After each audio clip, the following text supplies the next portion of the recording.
اللہم صلی علی محمد وعلی آلہ وبارک وسلم۔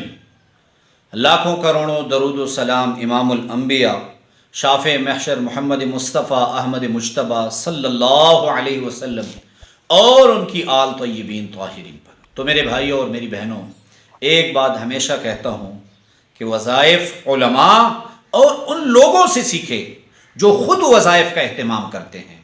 آج کا جو عمل میں آپ کو بتانے جا رہا ہوں، اللہ کی ذات کو گواہ بنا کے کہتا ہوں، جب سے میں نے یہ عمل سنا ہے الحمدللہ میں اسے کر رہا ہوں اور اس کا فائدہ بھی دیکھ رہا ہوں۔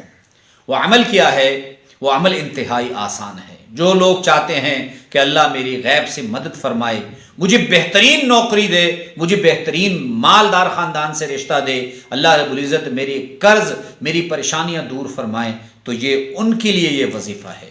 اللہ رب العزت آپ کی تمام پریشانیاں دور فرمائیں گے۔ اس وظیفے کو اپنا معمول بنا لیں۔ اکابر علماء اپنی کتابوں میں اس وظیفے کا ذکر کرتے ہیں، لیکن الحمدللہ میرا تو مجرب ہے، میرا تو آزمودہ ہے، اور الحمدللہ جب بھی میں نے جس بزرگ سے اس وظیفے کو سنا تب سے میں نے اس کو اپنا معمول بنا لیا، اس کا فائدہ بھی دیکھا، اس کے اثرات بھی دیکھے۔ الحمدللہ وہ وظیفہ کیا ہے؟ آپ نے اس کے دو طریقے میں آپ کو بتا رہا ہوں پڑھنے کے۔ ایک طریقہ یہ ہے کہ آپ ہر نماز کے بعد 3 مرتبہ سورہ والضحیٰ پڑھیں۔ اگر آپ ایسے نہیں کر سکتے تو 11 مرتبہ صبح پڑھیں اور 11 مرتبہ شام کو پڑھیں۔ یقین مانیے اگر آپ نوکری تلاش کرتے کرتے تھک گئے ہیں، آپ کو نوکری آپ کی سٹیٹس کے مطابق نہیں مل رہی، تو اللہ رب العزت ایسی بہترین نوکری دیں گے۔ کتنے بھائی ایسے ہیں کہ جنہیں نوکری نہیں مل رہی تھی، اللہ رب العزت نے اس وظیفے کی برکت سے ان کو بہترین جاب دی، بہترین نوکری دی۔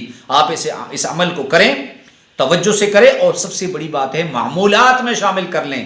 جس طرح آپ صبح کے معمولات ہیں، شام کے معمولات ہیں، ان معمولات میں ان کو شامل کر لیں۔ اللہ رب العزت آپ کو مال بھی دیں گے، نوکری بھی دیں گے، اور اگر رشتہ آپ ڈھونڈنا چاہے تو مالدار ترین اور نیک خاندان میں اللہ رب العزت آپ کو رشتہ بھی دیں گے۔